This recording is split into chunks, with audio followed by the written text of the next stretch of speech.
Hey guys, this is Ed from Mission Impossible. Welcome back to RetroGrade, where we go over games that we streamed last week. Last time we did Atari 2600 games and Atari releases from 1983. This is part 2 of 2. With me I have Wyatt, and let's get some ratings going. First up, we have Ms. Pac-Man. Last time we had Pac-Man, or actually not the last time before, yes. We had Pac-Man at some point. And that was a game. It wasn't a good game. That we played.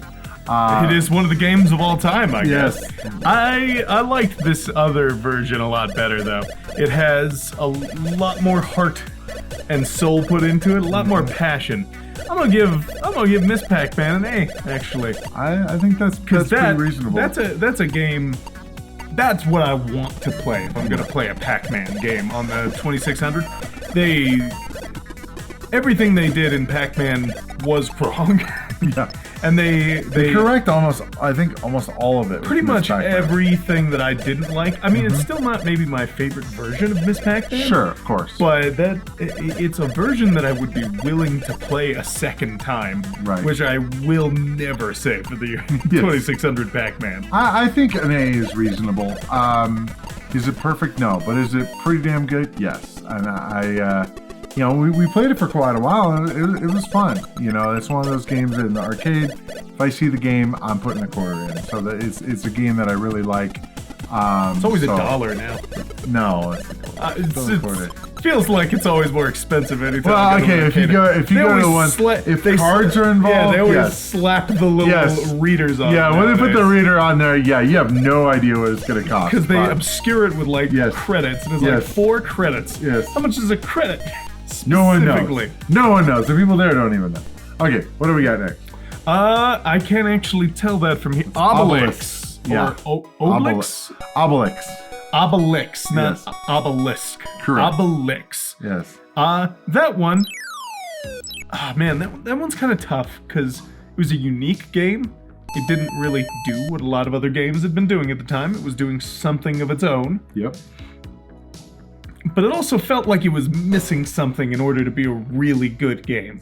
Like, it was fun enough, but I wasn't having so much fun that I wanted to keep going. Sure. Like, it's not a game I'm going to play again. Right. There are games on the 2600 that I truly will play again one day if I have the opportunity. Sure. But I don't know that Obelix is one of them. Which is to say, it still wasn't bad. It had charm to it. The graphics were actually pretty cool for the 2600. Yeah. All the characters were very distinct. Your guy versus the Romans versus Asterix up top. It was good. It had personality. And damn it, I love personality in a game. I think it was actually Obelix up on top, and you play Asterisk. I'm not really sure. It's really hard to say that. It was difficult to know, and their names are similar. Yeah, and exactly. You were saying there was an Asterix game also? Yes, yeah. And now there's an Obelix game. Yep. Are they the same game? No, they're different games. I haven't played the Asterix game, but it was available only via mail order. Okay. So, and I want to say it actually was similar to Taz. It might be similar. Maybe one day we'll play. Yeah. Regardless, whoever you're playing, the two characters were very distinct. The little priest guy who comes, or the druid. Yeah, the druid. That was kind of neat. Yeah. He throws down stuff. It was cool to have that power up. Right. It did well. It had style and personality, and that really makes a difference for me. But it's just not a game I'm eager to play again, I guess. Yeah, fair. I feel like at this point there needed to be something more. There needed to be like a way to finish that wave and then go on to a different wave or something. Some clear delineation between screens and levels. This was it was specific to the console. It was not an arcade game that they were having to adapt. Yeah. So they could have had another screen or something to kind of give it a little bit more. I feel like by this time, we expect more in these games. I very much do. I've been enjoying my time on the 2600, and I just need a little more oomph. I'm gonna probably go with B as well. I'm not trying to copy you, but it was good, but not great. I felt like when dropping the rock, it could have been like to a point where it would actually make sense where it dropped it, as opposed to not having physics involved on like, okay, you have to drop it when it lines up instead of trying to like leave the target. Yeah, to a certain extent. And that was the thing, and I felt like I needed to, and for the first awkward. time, yeah. Which is not terrible, but just, I guess we'll move on to Phoenix. Phoenix is next. That's right. Yep. That's one where, you know, I'm talking about personality and theming. This one had a lot of personality and really bad theming. Which is the Phoenix? Kind of ironic. You're the Phoenix. You're the Phoenix. They're phoenixes. They're birds. Then also aliens, but they're not phoenixes. It got really sort of they really muddled the water between there. Yeah. all of the stuff going on. Yes. I gotta say I did enjoy it though. The animation was quite good. I'm gonna put it above Obelix, I think. Okay. Cause Phoenix, beautiful animations on some of those birds. Yes. Music. You know what? Actually, I'm on alien birds. The Balians. I'm actually gonna put it below Obelix because of the music. Yeah, I just remembered that. The sound effect type music got a little irritating. It was very grating very quickly, and I can just imagine if you sat down for a longer time, you just mute the TV. You gotta mute it. For me, I liked it. I liked the fact that there was the multiple stages. You know, you go through, it's like 1, 2, and 3, and you go to like the mothership. Yeah. In which the alien isn't a bird either, and that's another thing. It's a ship. It's a mothership. Could have been a mother bird. They didn't. Mother bird. Wow. And because of that, I think it falls into that trapping we were talking about a little bit the last time we did one. Of just. I'm gonna go with C. It always just ends up being weird aliens that you're fighting in, like, from a.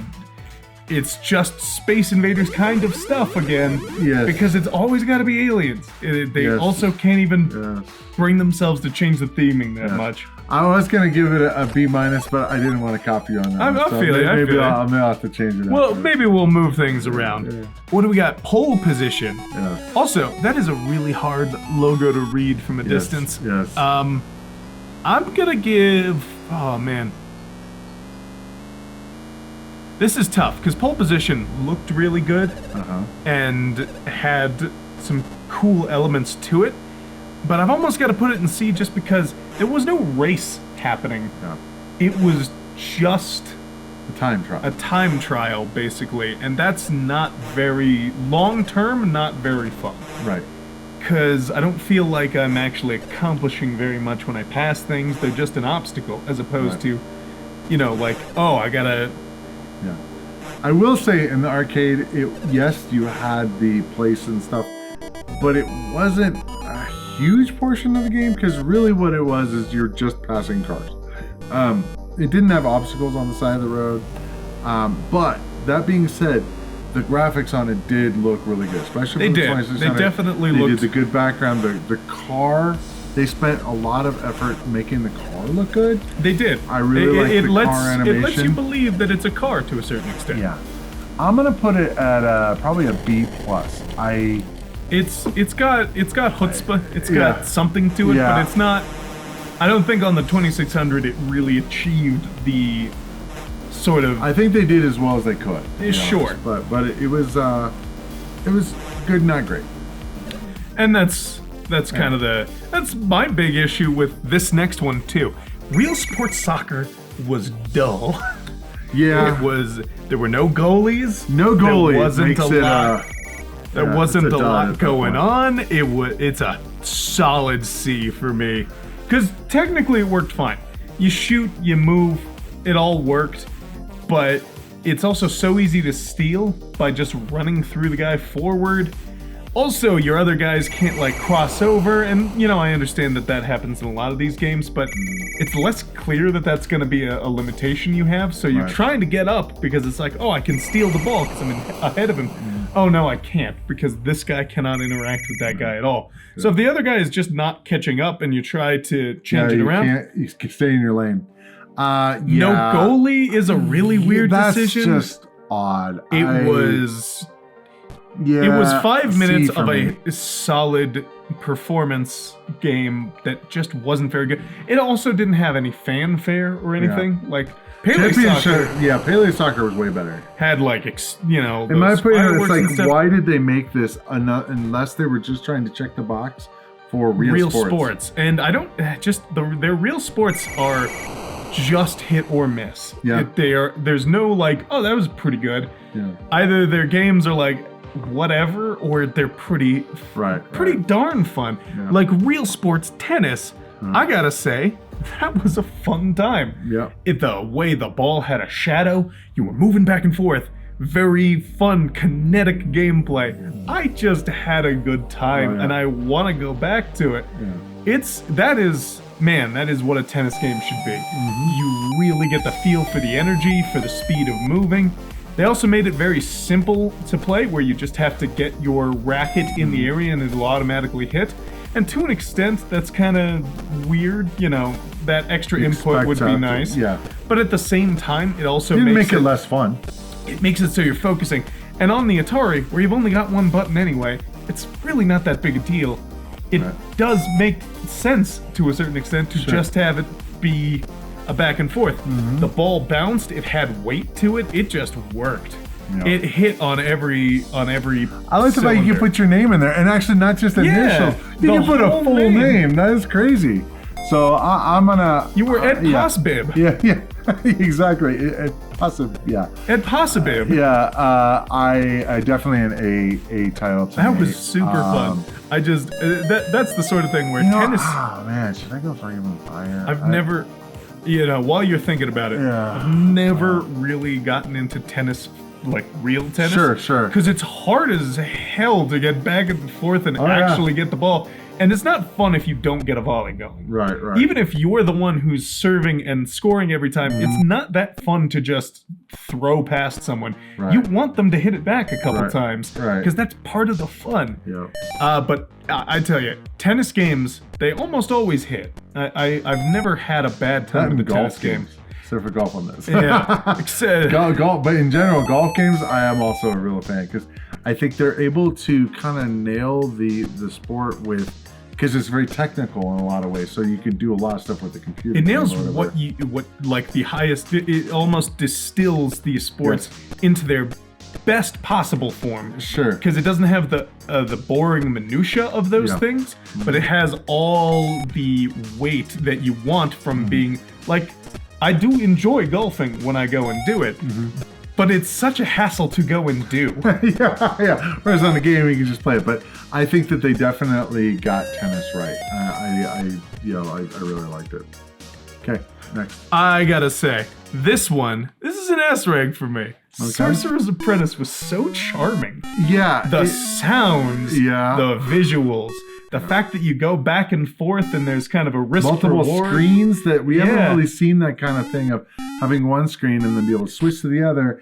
And it really affects what you're doing on each of the screens. Yeah, and Mickey's sprite looked so good. Really good. It was, before all of the like Mickey Manias and stuff that would come in the next couple of generations, this is pretty much as good as you could get for a Mickey sprite, I think. And in some ways, I think it had as much charm as those. It was fun. It was clever. The sounds were very good.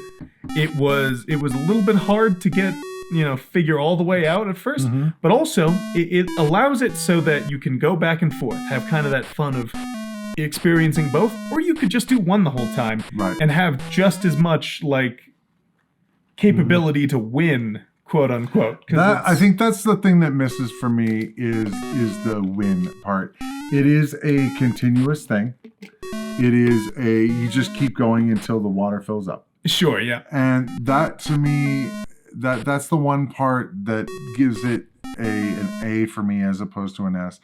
In that, while all of the stuff that you mentioned before is great, I'm not sure I would want to play it much though. Okay. It was fun and it was neat, but and it would be definitely a good game to show people like 2600 games is like, oh wow, this is great,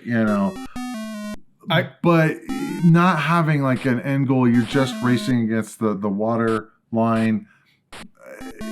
I just, at this point, I think I'd rather have more of an actual... I do understand that. Yeah. But I gotta say, given the sheer number of Atari 2600 games that I've played now that are that pure, like, just keep improving your score, and that's the goal, this is probably one of the better ones. Oh, yeah, of definitely. That. So I really appreciate it for that. And I think it works for what it is.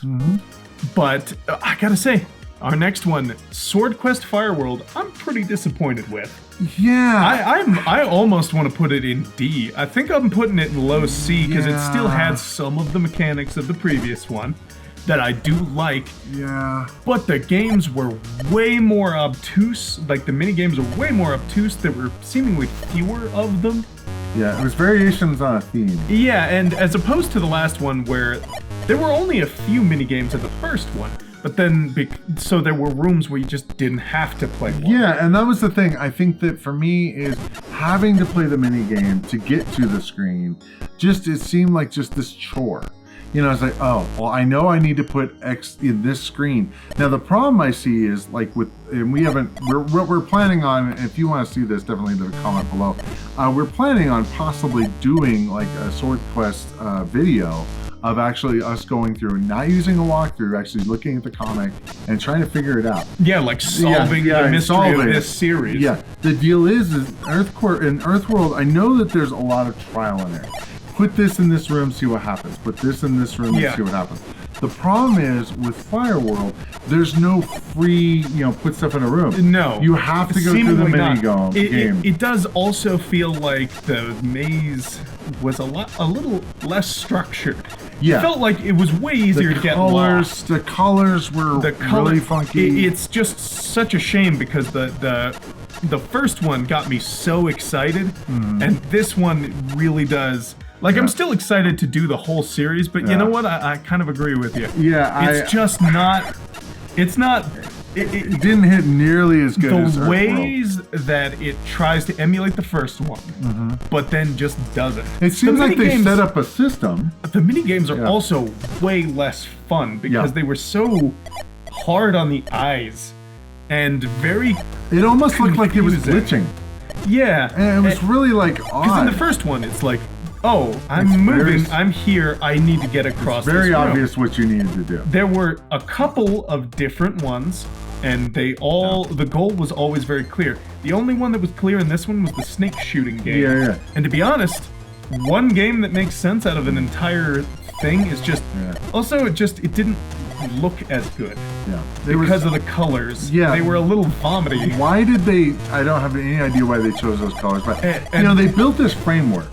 And it seemed like, keep going with that framework. Or, add more stuff to it. They just kind of muddied it a little bit. Also, this is a small thing, but even the animation where when you run into a wall, it just looks bad. Yeah. Because you keep trying it stutters a lot more, and it's like, oh, that just looks... Also, they could have put fire in places. That might have been useful.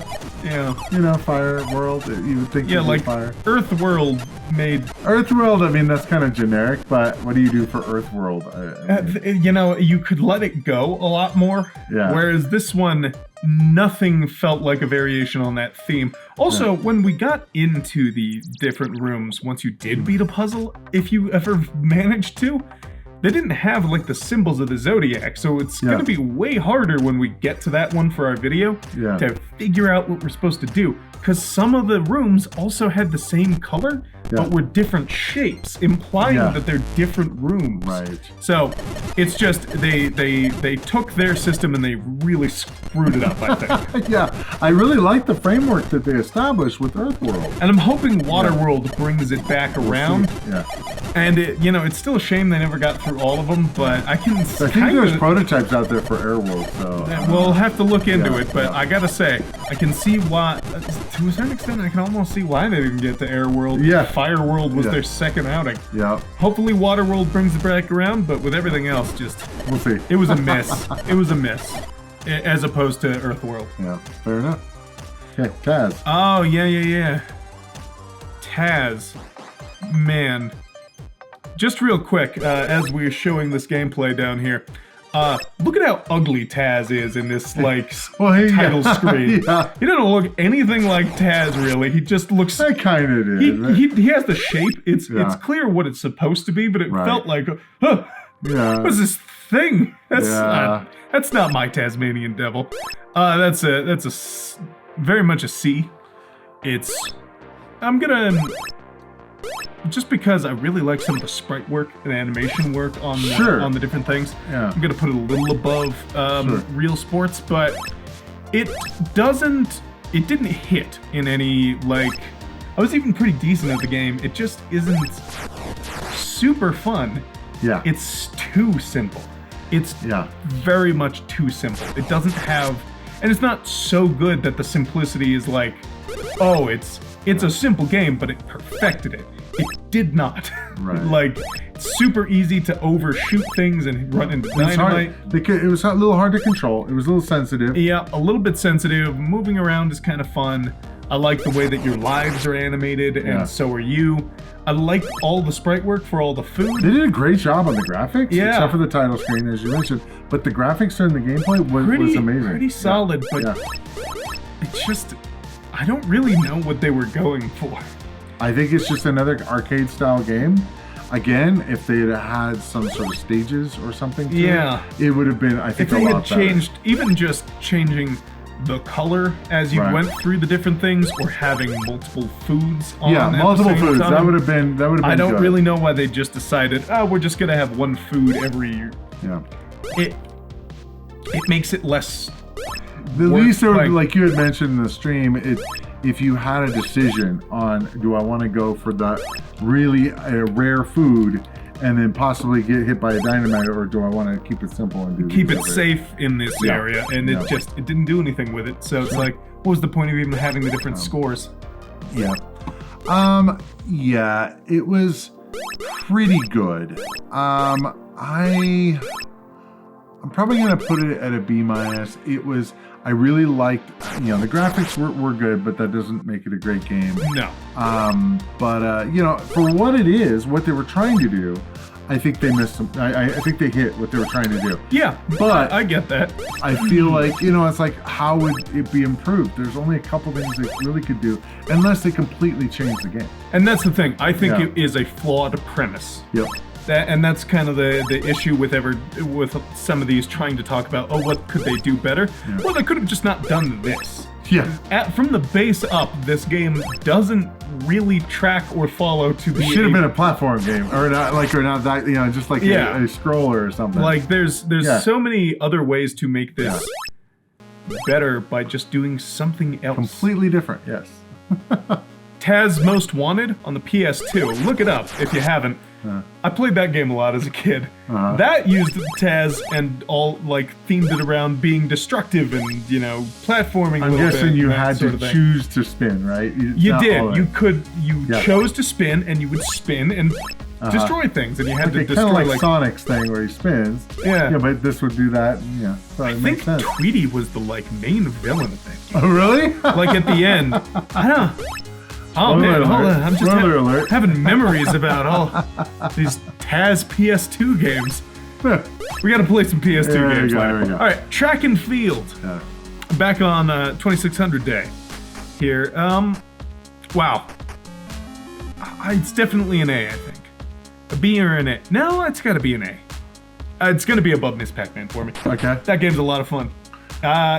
I think on modern controllers, I'm giving it sort of a boost, because on modern controllers, it's easy to absolutely destroy these things. Yes. Trying to do that on those. Oh, the other ones you could destroy too. Lots of joysticks. The joysticks? Yeah. I'm certain, but it would snap.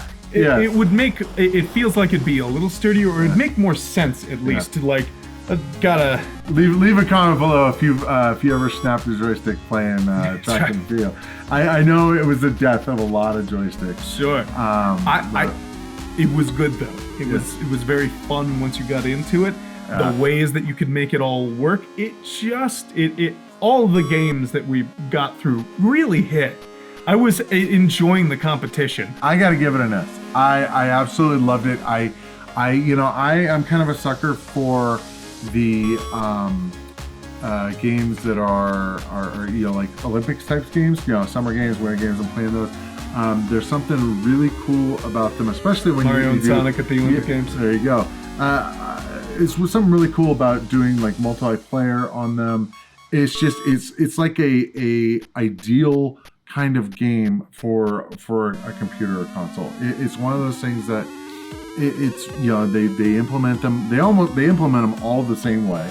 Like, if you play almost any Olympics games, it's like a left or right. You feel a meter. Yeah, and you feel a meter. You feel a speed meter. Yes. You press a button, and then you try and get an angle. Yes, it's very, very much the same thing. From this all the way to like the Olympics games that they released today, that's pretty much what you do. Yeah. And the formula just works. Yes. It makes sense, and trying to fiddle with it can really it hurts the formula. Exactly. I think it's a solid thing, and to see where it kind of started with this game, oh man, that was just a lot of fun. For me, it's like even doing semi well, it's like there's so many variables on there. It's like, okay, how fast can I get it? When do I launch it? How long there's so many variables, and it's not one of those things that you can just do it the same way every time. I'm just gonna do that every time. It's like, no, it takes physical, manipulation. It takes like skill playing the game to be able to get there. It takes effort. But I think that the way they implemented it, the graphics, everything they did with this game, again during the stream, I said, I don't see how they could have improved it. They did an amazing job for the 2600. For the 2600, I don't. No, I totally get that. Absolutely. All right, and then Vanguard, sort of interesting game. It was very interesting in a lot of ways. The continue screen. Yeah. The way that it's hard to say. I gotta put it above Phoenix, but I can't give it better than the B, because it was cool. But especially when they're like advertising 6 zones. No, you have the rainbow zone and then 2 other zones. Yeah. And a boss. That's not. Yeah. That's not 6 zones. Yeah, it was a bit of a stretch. In the same way that some of these early Atari games were like 4 billion games on one cart. It's not. It's a difficulty setting at slight best. variations. One of the other things that's nice on track and field that I liked is kind of getting back to that is the fact that you could choose. Like they started to do this with this couple of these games of being able to say, you hit select and it does like 1 player, 2 player. It actually shows you. Yeah, and as I was saying, this looked like a lot like an NES screen. This looked like a lot more of like what we have come to know as a start screen. And it really is kind of interesting seeing that finally. They got away from the hit game 1, game 2, game 3, game 4, and you have to look at the manual to be able to look at that. This was obvious. This was obvious. It was so clear. Yes. Whereas, I guess, tying it into what we're ranking just now, Vanguard didn't have that. It was sort of, it had a 2-player, but it was very easy to miss because it was just like. But the fact that they have to continue, they get some brownie points for that. Yeah, because that I don't think we haven't seen it continue in any of these games. Yeah, but pros. Yeah. Continue screen, sort of, introducing a modern boss, like that sort of start.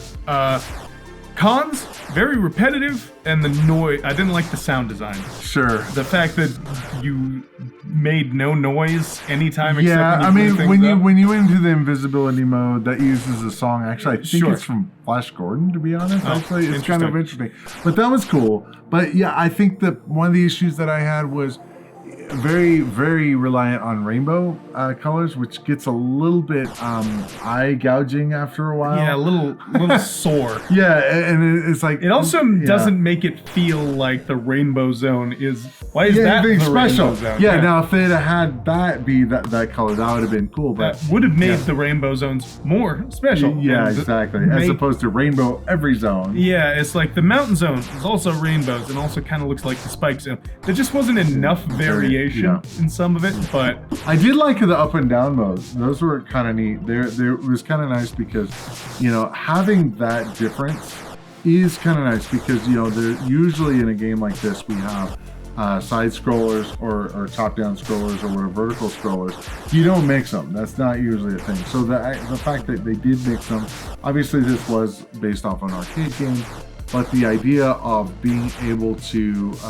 each zone, you go through it and show a little map. And we actually, after we beat the guy, we get to a second tunnel. Yeah, very interesting that you could just keep going. Yeah, and so that has, I think, a lot of replayability. You can play that for a long time. It's got a solid bit of pros to it. And a solid bit of cons. So it's got to just kind of stick where it is for me. My biggest thing with it is just lack of variety, despite how much variety it purports to have. Sure. And but it is cool. Oh, also, it does that thing that I hate in a lot of these games where the names in the manual are so bad. Oh, yeah. It's the Grand. Okay. The Clemnu Snakes. Yeah. That sounds so dumb. That doesn't roll off the tongue at all. I did like that on that mode, though. That's true. We're going into the center. Snake. Yeah. Kind of a risk reward. You could get more points, but neat. You might blow up. That was neat. Cool gameplay, stupid names. They gotta come up. No one reads those names anyway. It's just kind of one of those things that. Then why did they put them there? They could have just called them Snakes. Yeah. And the boss. Yeah, I don't know. I understand trying to be creative with some of the naming, but I don't know. Just maybe ask a linguist, does this sound awful to the ears? Yeah. Is it just not roll off the tongue? Yeah, like, oh my goodness. Okay, so I think that's it for today. Basically, as per usual, leave your rankings down below. I'd love to see what you guys rank it as well. See if you agree with us or completely disagree with us. And you know what? Give us a rank of your years so far, of what we've been ranking. Like, where's everything sitting for you so far? What's the best year we've done thus far? What, for me, in your opinion, for me, it's every year that we keep doing. It's the best. It seems to get better every time. Yeah. If you hopefully it doesn't. Hopefully it doesn't. Stop that. And sure, and I doubt it will. I'm sure things will still get better, but certainly if you have nostalgia for a certain year or found a certain joy in some of those older games, some of these other years might not fulfill that to the same level. So let us know if you have a favorite year that we've done so far as well. Okay, so that's about I think that'll do it, though. We'll so do you want to do it? Do you want to do the thing? We could do it at the same time. Okay. 3, 2, 1. See you in the next adventure. Take care. How'd I do? You did great. Heck yeah. Thanks for watching. If you enjoyed the video, be sure to hit the like button. If you'd like to see more of this kind of content, be sure to hit the subscribe button and ring the bell. I post new videos all the time and I wouldn't want you to miss any. If you'd like to see more of this series, be sure to click up here. And if you'd like to see something else, be sure to click up here.